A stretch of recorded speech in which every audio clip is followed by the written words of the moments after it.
Hi, HRN listeners. We're celebrating our 15th anniversary, and we have a really fun campaign and an ask for you. This 15th anniversary tour is aiming to bring you closer to unique food and music experiences in some of the most exciting cities in America. All the while, we're raising funds to support our work empowering the next generation of food systems storytellers through our fellowship programs. Here's how it works. Donate to HRN and be entered into a raffle in the city of your choice to win a dinner for two at a noteworthy restaurant and tickets for two to a concert at a prominent local venue. We have incredible partners in New York, Los Angeles, Philadelphia, Nashville, Las Vegas, Charleston, Asheville, and Ardmore, Pennsylvania, who have donated a meal for two and two tickets to a concert of the winner's choice. And all donations help fund our fellowship programs, where we're helping to build essential workforce readiness skills and food system storytelling skills. Check out heritageradionetwork.org/15 to donate and enter to win today. That's heritageradionetwork.org/15. Thank you. You're listening to Heritage Radio Network. HRN is food radio supported by you.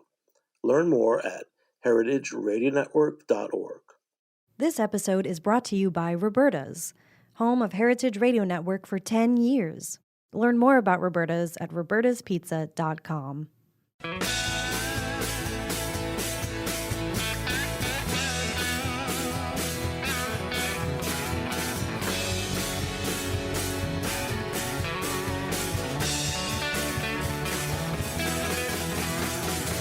Hey, welcome to Beer Sessions Radio on Heritage Radio Network. I'm Jimmy Carboni. I'm the host here. We've been doing the show for many years, and it's another Thanksgiving.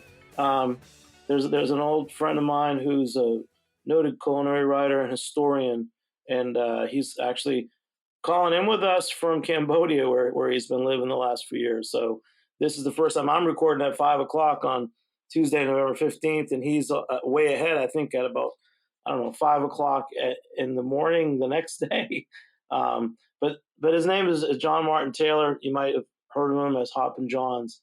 In my mind, he's a legend and a cookbook author and writer who I respect, and I do read his new book that's out. So we're going to talk about his new book and Thanksgiving and all that, but he's a great talker. So, John, why don't you come on, just give us a quick intro about who you are, and just tell us what the new book is, because it's really pretty neat. It's your memoirs. Hey, Jimmy, it's great to talk to you again, and welcome from the future, because it is the next day here already in Cambodia. Yeah, the new book, this is the first time I've had a book in 25 years, believe it or not, but I've been writing a lot, and the new book, University of South Carolina Press is publishing, and it's an anthology of my work, and it's called Charleston to Phnom Penh, a Cook's Journal. And a couple of years ago, before we moved to Cambodia, I gave all my papers to the College of Charleston, which is part of the university system in South Carolina. They had solicited them. And I was trying to gather them all together, and the press was interested in me writing a new forward to a new edition of the Karen Hess book, the great culinary historian's book on the Carolina Rice Kitchen. And she asked me what I was up to, and I told her, well, I'm trying to get all these essays, printed out, and put together, assembled, so that I can add them to my archives at the College of Charleston, because, there've been this is 40 years of work, and there've been all these different computers and sketchbooks and blah, blah, blah, and it's just so much stuff. Anyway, I had about 350 essays, and she laughed. My young editor at the press, Aurora Bell, marvelous editor. As I say in the book is as much hers as mine. And she laughed and she said, well, maybe you could send me like a third of those. so I sent her 118 essays, and this isn't a cookbook. It's as much memoir as anything. It's all over the place, as you've seen. There are culinary historical articles.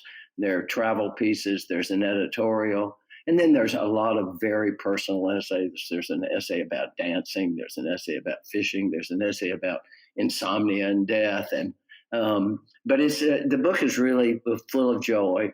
And anyway, we edited down from that 118 to 42 essays. And so they go from right after I opened the culinary bookstore in Charleston in the late 80s to the present.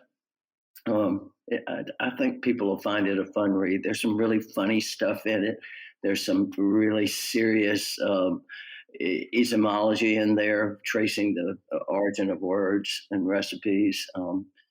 John, I would say one reason I wanted to record this week, because this is pretty much our Thanksgiving week episode, is that the way you write and think about food resonates. And I think the Thanksgiving for a lot of people is probably the holiday that's about food.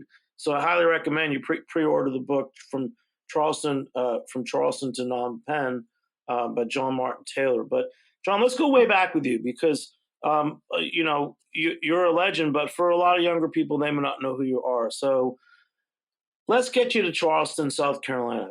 When you moved there back in the 80s, was it the thriving culinary mecca it is now, with the Charleston wine and food, and with the breweries that I know, like Westbrook and Edmunds Oast? There was none of that. There was absolutely none of that. When I moved to Charleston to open my bookstore in '86, there were a handful of restaurants, and I was really at the forefront of Charleston's culinary renaissance. Not as a chef, mind you, but as a culinary historian. I am not a chef. I am a home cook. I'm a homemaker. It's what I do, and a writer.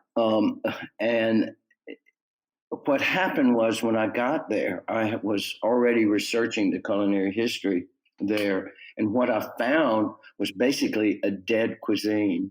There wasn't even a single restaurant in Charleston serving shrimp and grits, for example. And shrimp and grits is actually the name of the dish was given by Bill Neal, who was another Southern culinary pioneer, at his restaurant Crook's Corner in Chapel Hill, North Carolina. In Charleston, we called it just breakfast shrimp. You use little Greek shrimp. And it was hard to find stone ground, whole grain, heirloom grains of any kind. Oh, you might go in a health food store and find a bag of, from some mill somewhere with no milling date on it, unrefrigerated. And of course, when they're whole grain, the oil is in the germ and it'll go bad. And then the rest of the grits and cornmeal that you found in the grocery stores, for the most part, were from the big producers like Quaker and Jim Dandy, which had been totally degerminated. And of course, the germ is where the oil is, and oil is what carries flavor. And it's no wonder Yankees didn't like them, because they just tasted like the cardboard packaging they were in.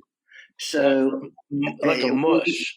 Yeah. So when you have an independent bookstore, you usually have to have some kind of product besides the books to help you pay the bills. Some stores have, sell a lot of T-shirts and things like that. Some stores have teddy bears, whatever. But I really wanted to make stone ground whole grain grits and cornmeal available again. Now, when I was growing up, I grew up about 70 miles inland from Charleston. When I was growing up, yes, we bought cornmeal and grits from the local A&P, but it was whole grain, and it was grown at a mill about 40 miles away. And Mama would buy these little 1 pound bags, and that's what we would eat that week. And then she'd buy another bag the next week. And so we always had fresh stuff. We call it country grits. Anyway, there was none of that to be had, none of the whole grain stuff to be had. And so I either went to or tried the products from 30 mills before I found a young couple in the mountains north of Atlanta, growing the right kind of corn, growing it the right way, harvesting it the right way, adding nothing to it, taking nothing from it, grinding it between blue granite stones, because steel rollers actually heat up and they also grind the products too finely.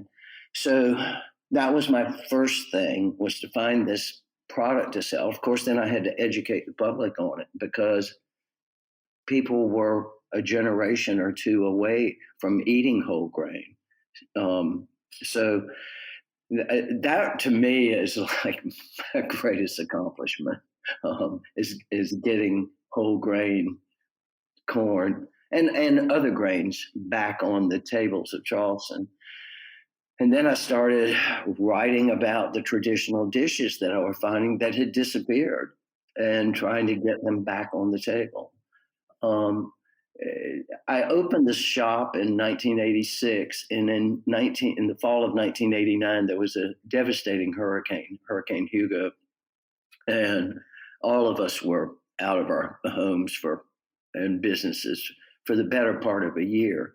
But what happened in Charleston was that, whereas there had always been this evolving patina of painting houses and restoring them, what happened after the hurricane is the whole town got gussied up at the same time, and a lot of money from outside the city came in, and this coincided with this fresh and local and traditional movement, of which I was a part.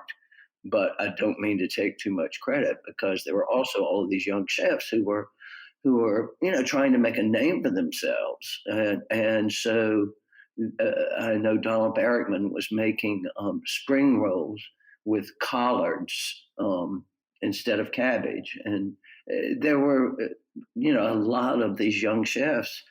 And Johnson and Wales, the culinary school, had opened a campus in Charleston. So Charleston, ever since Hurricane Hugo, has been on this trajectory that has not stopped. I mean, it's been 18 years since I lived in Charleston, and I barely recognize it. Both my sisters are there, but I barely recognize it when I go home. There are restaurants in what used to be basically slums, and most of the poor people have been moved off of the peninsula. Charleston's a peninsula that comes between the Ashley and Cooper River that flow into the ocean.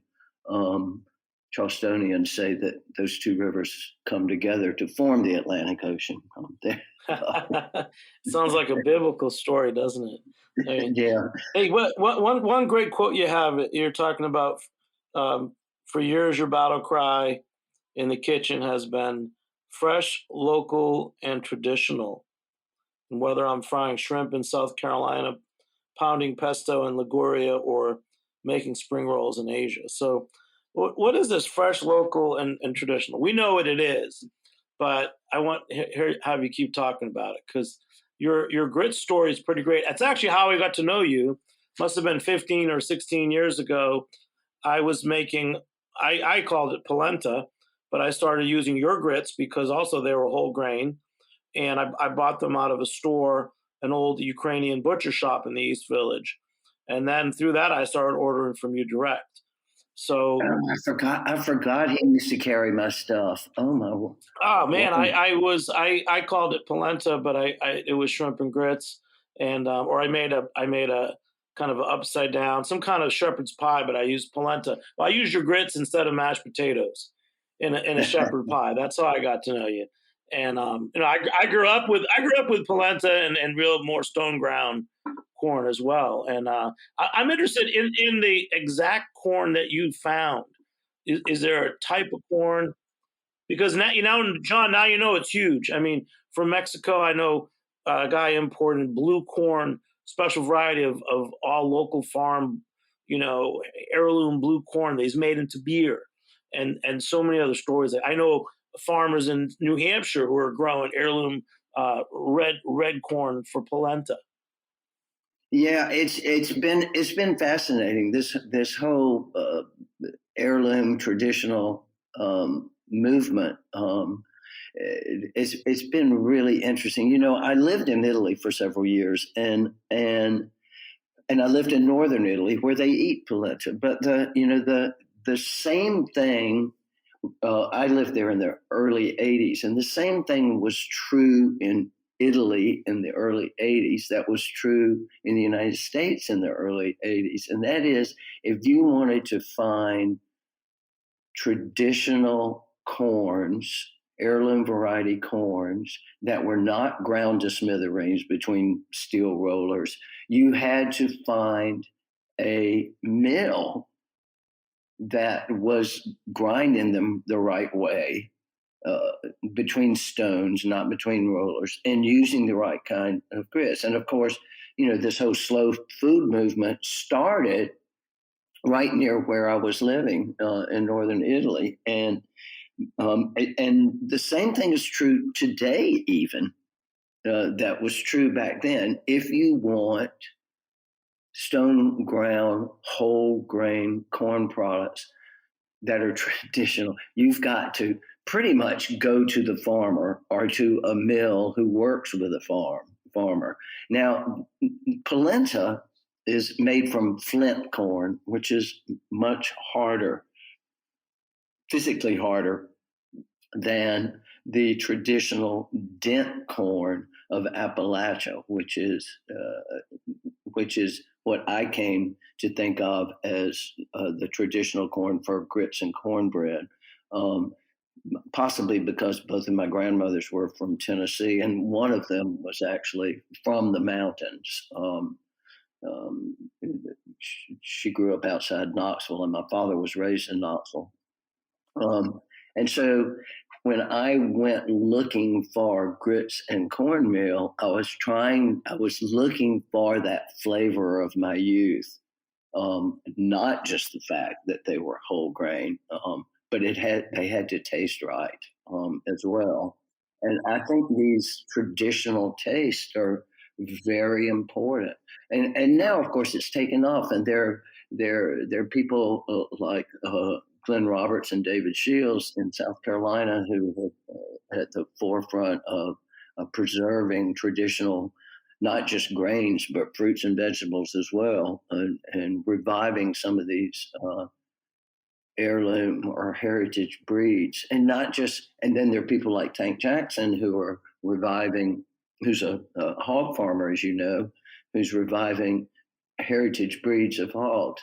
It's very interesting to me that some of these things get taken a little bit too far in that direction, because I'll be in a restaurant and they'll say, "Oh, this is such and such corn, hadn't been grown in 60 years. It originated in this valley in Iowa in the 1830s."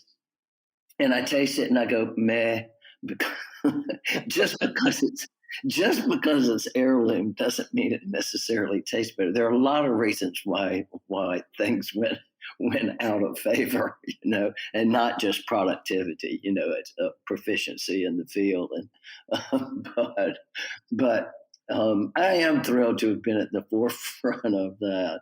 I don't know if I answered your question. I told you I'll go off on a tangent. So. No, you're John. You're. I love that you can talk because you're a great company. So back to some of the recipes in your memoir, and what's the name of your first book? The book 1992 that. The first book was called Hoppin' John's Low Country Cooking, and it's really remarkable.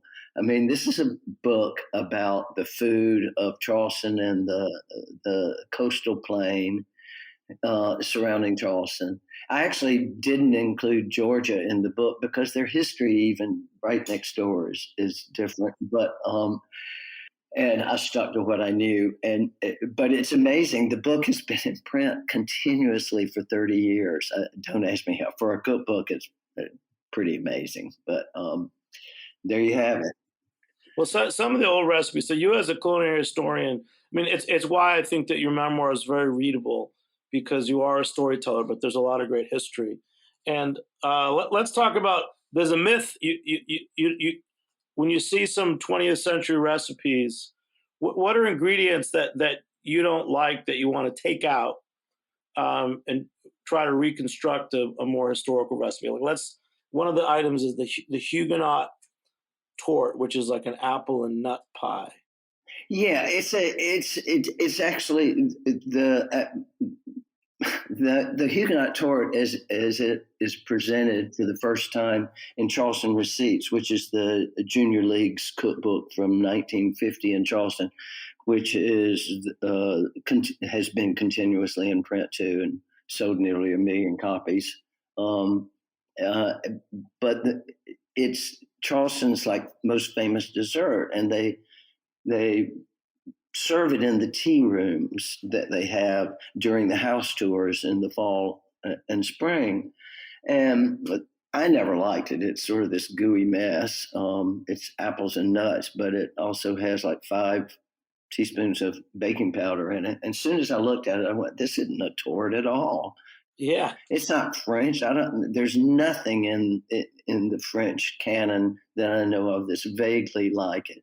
Anyway, I tracked down the original author of it. She was in a nursing home at the time, and she said, "Oh no, I was at a fair in Texas, and they served it, and they called it Ozark pudding, and I just, they wanted it, and I served it at this place called the Huguenot Tavern in downtown Charleston, and we put it I messed around with it and added a bunch of baking powder and made it really easy." But to me, it just tastes like baking powder and goo. And so what I did was I took all the baking powder out and made a real French tort, and kept all the characteristics, this meringue-like top. And I'm able to do that by putting a pan of water in the bottom of the oven. So mine is a real apple and nut tort with real French antecedents. But, they still serve the other thing, the gooey one at the tea rooms, and people love it. And some Charlestonians are furious that still, after 30 years, they're furious that I dare debunk the history of their beloved tort. But, it has very little to do with Huguenots, that's for sure. All right. No, another one, which I mean, I'm just thinking of like what I was thinking the other day. I was at a cider tasting, and I thought that, and I believe it, that hard cider is on the verge of needing to do what wine did in the 70s, and get more relations with chefs and really work on pairings with the really good high quality ciders, kind of like when Robert Mondavi was coming out and trying to build the name of California wines. So when I think of everything in your book, to me is a potential pairing.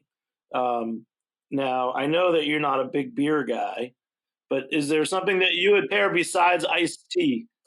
Well, I don't drink iced tea, but I do drink hard cider. I like cider a lot. And, even here in Cambodia, this whole urban this revival of these inner cities everywhere. It's not just, in New York and Washington and Charleston and Miami and Los Angeles.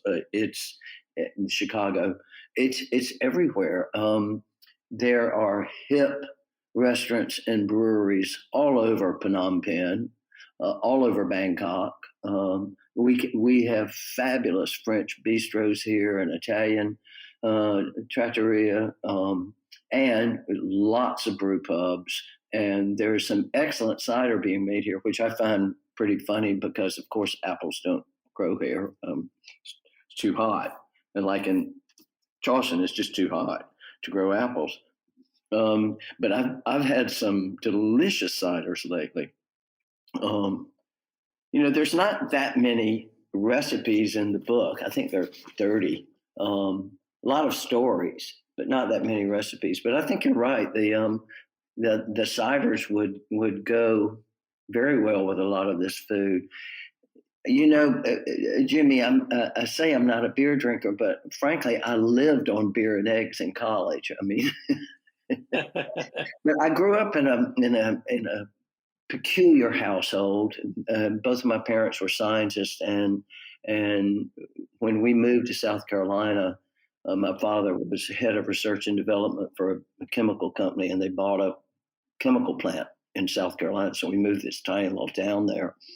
But they were already, enamored of wine. My mother was quite a cook, and we were already used to buying fine wines at Martin's Wine Cellar in New Orleans, and at Plano Pearson's in Washington, D.C. And then we moved to South Carolina. My father was able to go to Charleston and get wine there, and to a place called Asmer's in Columbia, South Carolina. So there were places, because Charleston is a port, of course, and so there were a lot of importers of French and Italian wines there then. So I grew up with wine, not with beer. And so after college, when I could finally afford the wines that I'd grown up with, I sort of abandoned beer and started drinking wine. So, but I just I do love these ciders. I really do love them. And I think it's a movement everywhere. It's not just up in New England. It's happening here. I don't know where they get apples from. I guess they get them from Australia or New Zealand or China. China grows a lot of apples. Yeah, no, it's pretty neat, the phenomenon of all the craft beverages, going on. Well, I'm going to read off. We're going to talk about a couple of the recipes from your memoir, and then I'm going to tell you what I might pair with them as well. So first, it jumped out after the apple tart, the At's jar pickles. When I think about a pub menu, especially a cider or beer pairing, I think this mustardy pickle just sounds really good. So tell us that story, because you mentioned some West African and Malaysian influence, and where does the At's jar pickles come from? Because that's not a white boy thing. Well, when I first started doing culinary research back in the 80s, there were very, very, very few books about culinary history. But this man who's long deceased, and he was deceased then, Richard Hooker, he was a history professor, had annotated a historic plantation cookbook from Charleston. From near Charleston, from the 18th century. And in it, he said he couldn't figure out what this At's jar pickle was. But At's jar, it's the achar, which is both a generic term for both oil pickles and brine pickles throughout Southern Asia. And I was able to trace the recipe from going backwards and finding it in the Caribbean, where many of the enslaved who had come to South Carolina had been before they came to South Carolina, to West Africa, down to South Africa, where there had been, where the Dutch had Malaysian slaves, and then to India, and then all the way around to Java, where the recipe and word originated. Here in Southeast Asia, it's been fascinating to me, because with this great movement towards pickling and fermented food, it's amazing here, because everything here is pickled or fermented, everything. And they have so many fruits. Jimmy, you wouldn't believe the fruits here. There are literally hundreds of fruits I've never heard of before. And you see vendors on the side of the road with these little carts, and they have all of these fruits cut up, and they are either brined or they are pickled in a vinegar. I say vinegar solution, but it's usually lime juice. If the fruits are fresh and cut up, they put them down in a little mix that is salt and sugar and hot pepper. but these pickles accompany every kind of dish, the same way piccalilli and chutneys and raitas accompany dishes in India. And to me, these pickles, like Astar pickle or piccalilli or chow chow or chutneys, they're the real hallmark of Southern foods to me. Anywhere in the United States, you might have, say, a pork chop and some rice and some beans of some kind, shelling beans, butter beans, or lima beans, or black-eyed peas. But in the Low Country and in pretty much all over the South, because what happened is these foods from Charleston then moved inland as people left the ports and spread throughout the Southern diaspora. In Charleston, those butter beans would be on top of the rice, and then on top of that would be a big dollop of piccalilli. And in fact, that's what we had for dinner last night. I roasted a chicken, and I had butter beans and rice and piccalilli and okra and mustard greens. And the mustard greens also had a different relish with them, which was made with hot peppers and vinegar. John, when you describe your dish, I'm smiling.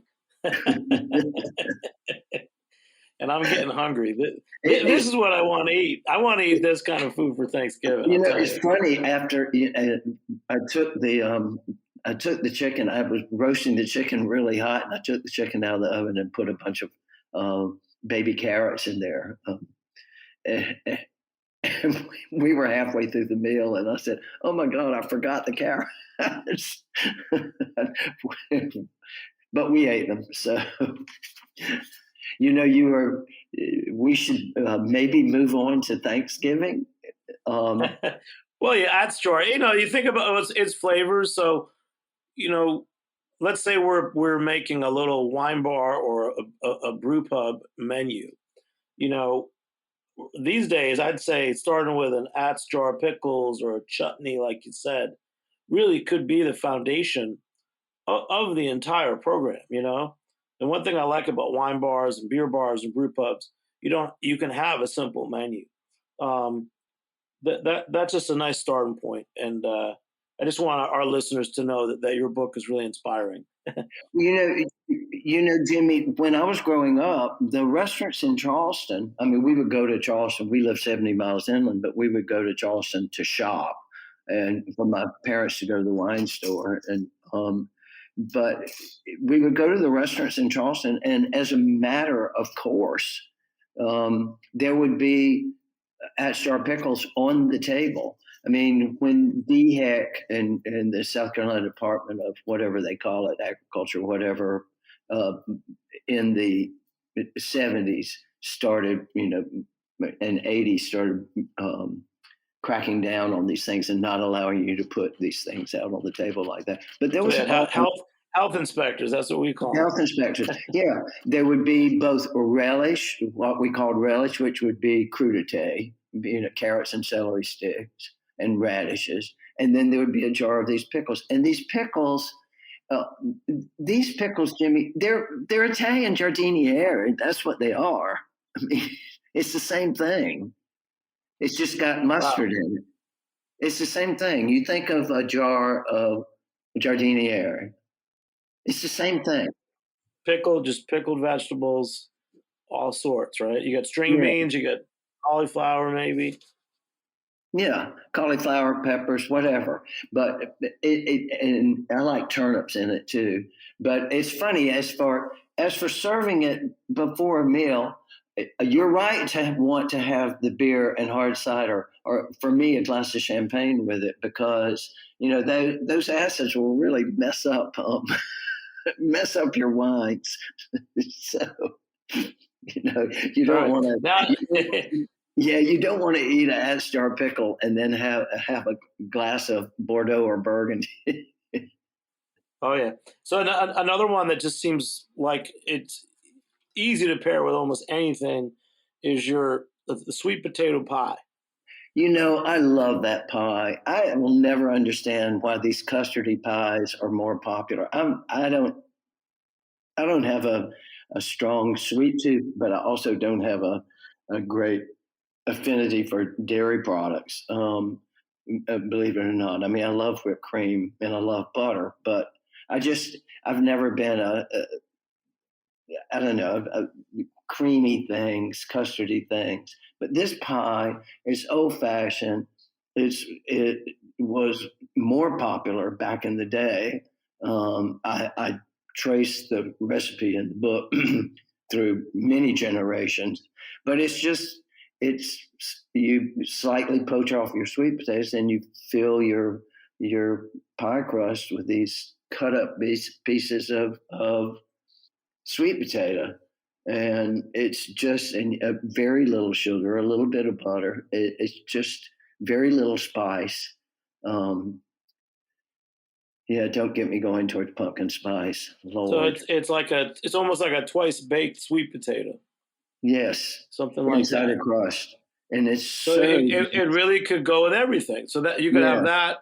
It's balances out everything. So I want to put in my pairing would be this year a lot of the really good small breweries that I know, especially in the Northeast, are doing some kind of a dark lager or a Martzen amber. So I would say any of those. I know down in Charleston, Edmonds Oast does it, um, and I would say that Good Word Brewing in Georgia, I know, is doing some kind of amber lager. But that's what I would drink it with. OEC's got something, and so that's for our listeners.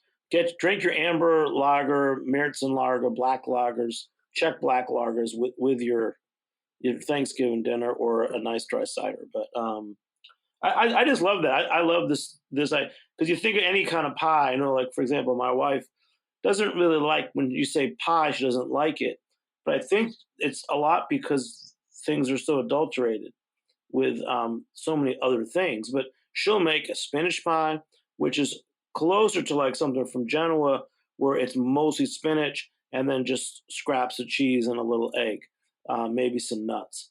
And the same thing when I think about your sweet potato pie.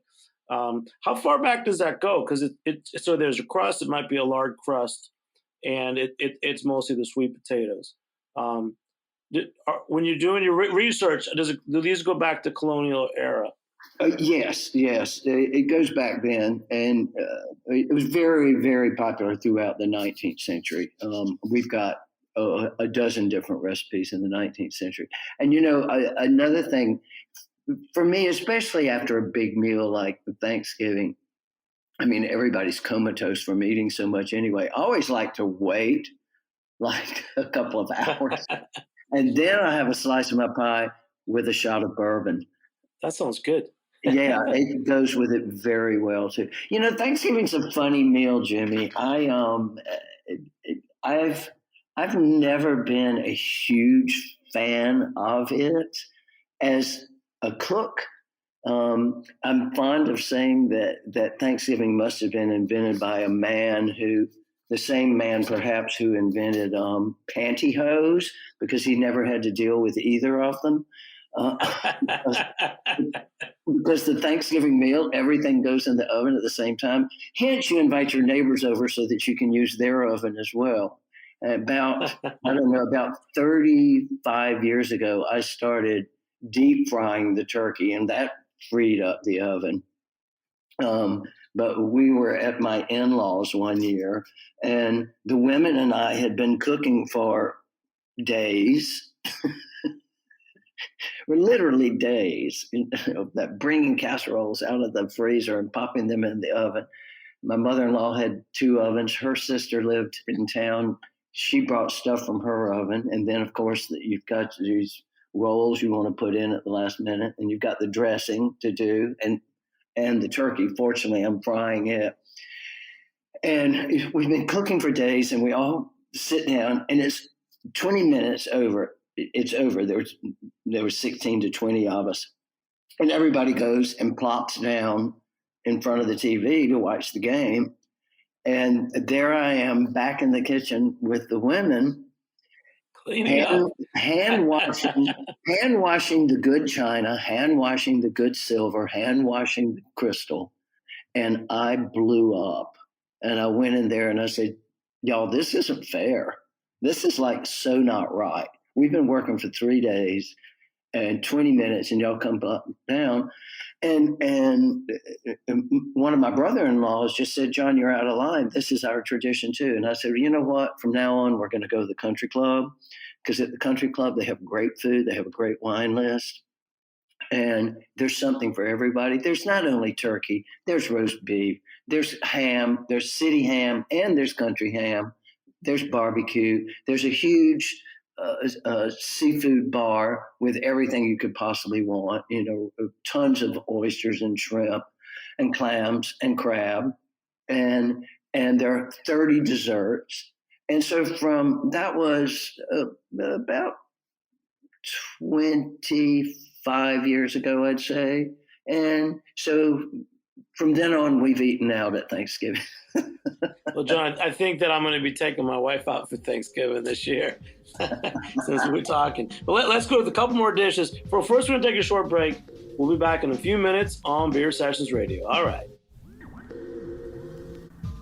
This episode is brought to you by Roberta's, home of Heritage Radio Network for 10 years. Roberta's was founded in Bushwick in 2008 and has become one of the most iconic restaurants in the country. HRN made its home inside of Roberta's in 2009, and together they have become part of the DIY fabric of the neighborhood. Roberta's, the pizza restaurant, is open for lunch and dinner 7 days a week and serves much more than just the famous wood-fired pizzas. Their team dreams up new salads, pastas, and sandwiches on the regular. Roberta's Tiki Bar is alive and well in the back garden, serving up frozen drinks in the summer and hot toddies in the winter. Stop by the bakery and takeout spot next door for fresh breads, sticky buns, and pizzas to go. But Roberta's also extends beyond Bushwick, with multiple locations in New York City and now in Los Angeles. You can also find their frozen pies in grocery stores around the country. The spirit of Roberta's, like Heritage Radio Network, is everywhere. Here's to many more years of pizza-powered radio. Learn more about Roberta's at robertaspizza.com. Hey, welcome back to Beer Sessions Radio on Heritage Radio Network. Support us and become a member at heritageradionetwork.org. It's like our 13th or 14th year nonprofit, and every kind of show from farms to cocktails, beer, and cookbooks. And we've got Mr. John Martin Taylor here talking about his new book, From Charleston to Phnom Penh. So, John, we were talking about Thanksgiving. Enough of that, and thank you. Yes, I'm going to take my wife out for Thanksgiving. But now another item from your menu in the book, boiled peanuts. What are they, and how important are they to be fresh? And what's the real, where are they really grown well? Because it's kind of thing that I think we're talking a little about some hyper-local food, hyper-regional food, which is what I love. When you talked about when you found the farmers growing the heirloom corn on the mountain in Georgia, and you started shipping that as your Hoppin' John's grits years ago. How do you get good peanuts, and are they green? I just can't picture boiled peanuts. Well, boiled peanuts are probably the most hyper local food in the South. It's a funny thing. There are 15,000 peanut farmers in South Georgia, and so you find boiled peanuts there. South Carolina, the first written recipes we have, or mentions of them, are in the Midlands of South Carolina, where they grow a lot of peanuts. Oddly enough, Virginia is a huge peanut grower, but they don't boil peanuts there, and nor do they in North Carolina, and nor do they out west, where they also grow peanuts.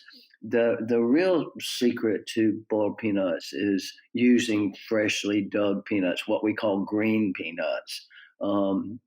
They have a flavor that is unlike anything else. Peanuts are a legume; they're not a nut. And as Kathy Purvis, who was the food editor of the Charlotte Observer for years and years and years, she freelances now. As she says in the article, I quote her.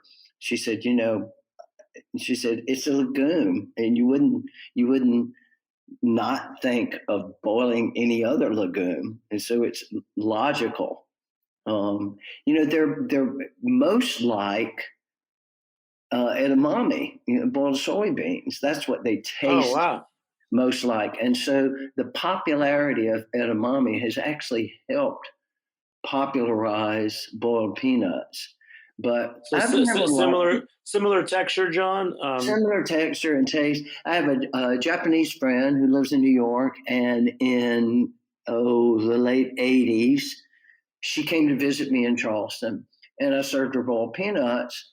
And she said, "Oh, these are just like edamame." She says, and we take them in to the baseball games, and that's where we eat them. And I said, well, that's where a lot of people in South Carolina and Georgia, that's where a lot of people eat them too. I mean, you think of parched peanuts at the baseball game, but in South Carolina and pockets of Georgia, it would be boiled peanuts.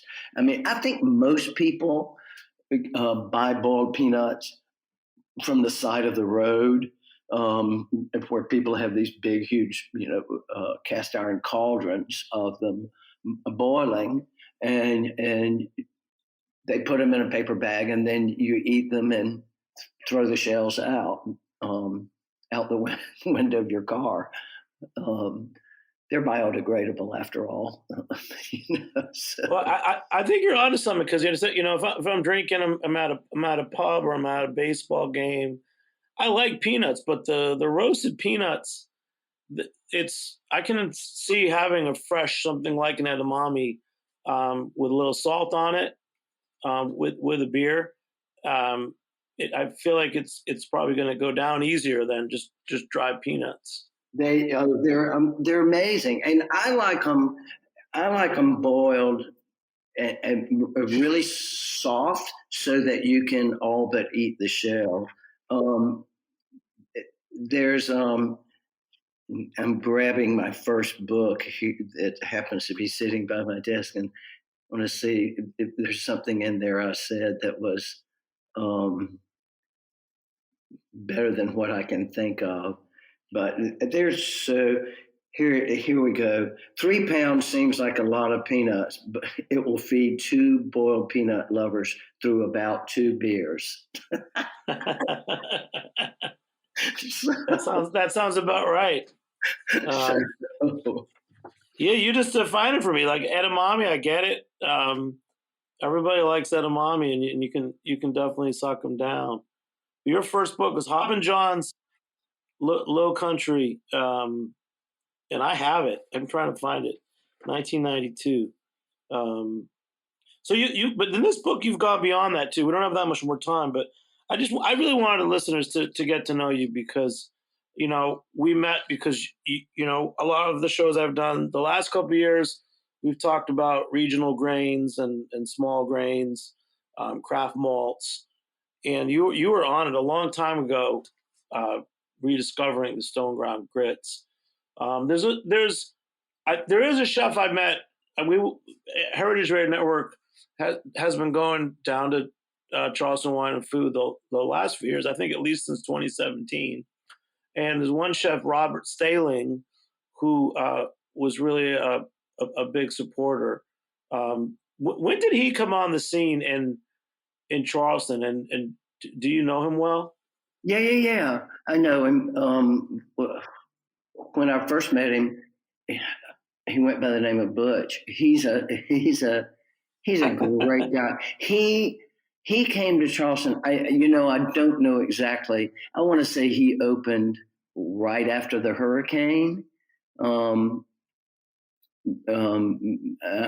don't know, but he was in business for many years, but he had worked with Bill Neal in Chapel Hill, North Carolina.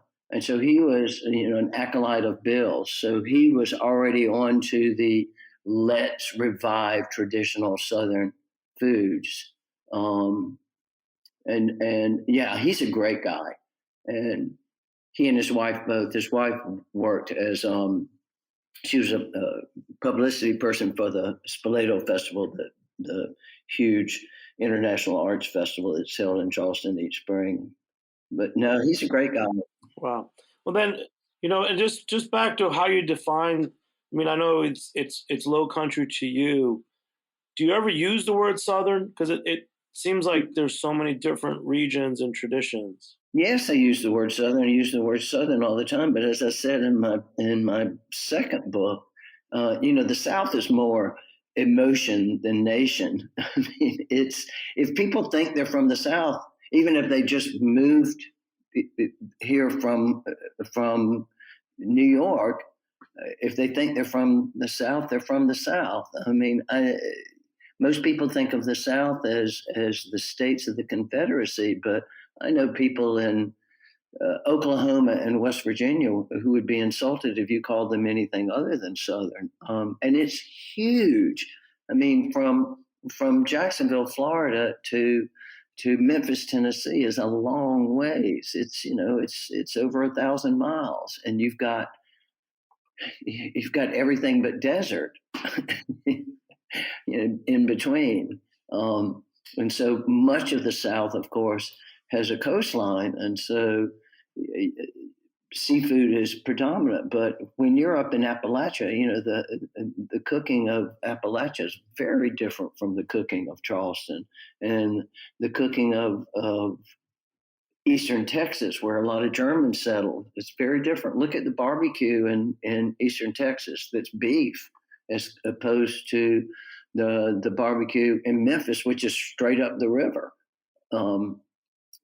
It's a huge, huge area. So I do talk about the South, but I talk about it with a lot of qualifiers because there are a lot of Souths. John, back to culinary history and drinking history. So, like colonial era Charleston, I know you mentioned that George Washington had visited. What were they drinking, and where were they drinking in that era in Charleston? They were drinking everywhere. They were drinking everywhere. The figures from the colonial period is astounding. You have to understand that there wasn't a public sewage system, and there weren't dentists, and there weren't it was a different time. When the Junior League published Charleston Receipts, the book, the aforementioned book that has the Huguenot torte recipe in it in 1950, the first chapter is it's all drinks, and many of the drinks are to make punches for hundreds of people. It's amazing if you go back and look at the amount of booze that people were drinking. It's astounding. You wonder, I don't know. You wonder how they lived. They because they were consuming so much alcohol. It's crazy. But they were drinking Madeira, and they were drinking ales. There were a lot of brew pubs in colonial Charleston. Actually, where my store had been a brewery in the 18th century. And when I dug up what had been a driveway to put in a courtyard, I found dozens and dozens and dozens of 18th century beer bottles, broken, of course, but they were there. And they drank port, and they drank claret, which is a generic term for red wine in the Bordeaux style. But from my first book, from Low Country Cooking, I can read you the introduction of the beverage chapter. Charleston's history of imbibing is legend.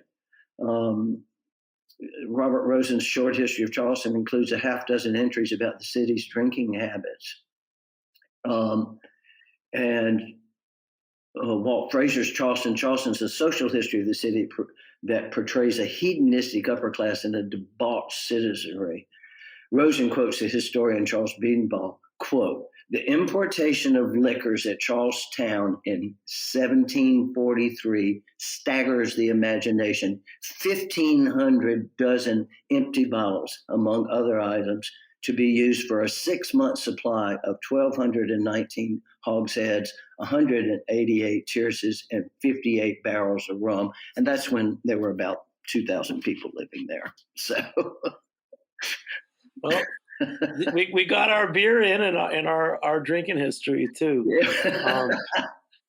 yeah. John, we're going to cross paths again. I know you've been out of the country a lot. You've been in Cambodia. You're probably on your way to what's next? Vietnam. Vietnam, yeah, we're moving to Vietnam in February. That should be interesting. Do you celebrate Thanksgiving when you're overseas? As a matter of fact, this year, usually we go out, but this year, after 2.5 years of not having Peace Corps volunteers, my husband is the director of Peace Corps here in Cambodia. We have a new crop of volunteers, and they are out they just arrived a few weeks ago, and they're out at a training center in Takao province. And we have an American chef here who's been here for 20 years, and he got a restaurant, and he is making turkeys and dressing and gravy, and we're putting it all in a catering truck and going out to the province, and we're going to have traditional Thanksgiving with the volunteers. Right.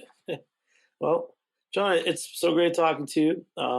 Please go check out his new book, From Charleston to Phnom Penh. Is that how you pronounce it? Yeah, Phnom Penh. Charleston, Phnom Penh, and wonderful writer, colonial historian, John Martin Taylor.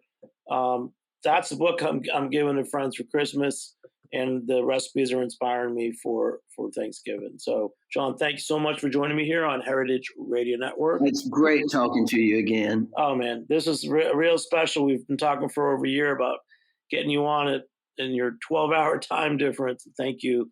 Big shout out to our engineer, Armin Spengen, who's going to clean this up and make it sound beautiful, although John's voice already is beautiful. So I'm Jimmy Carboni. Thanks, guys. We'll catch you next time. Happy Thanksgiving. This is our Thanksgiving show. Thanks, John. See you, buddy. Bye-bye. Beer Sessions Radio is powered by Simplecast. Thanks for listening to Heritage Radio Network. Food radio supported by you. Keep in touch at heritageradionetwork.org/subscribe.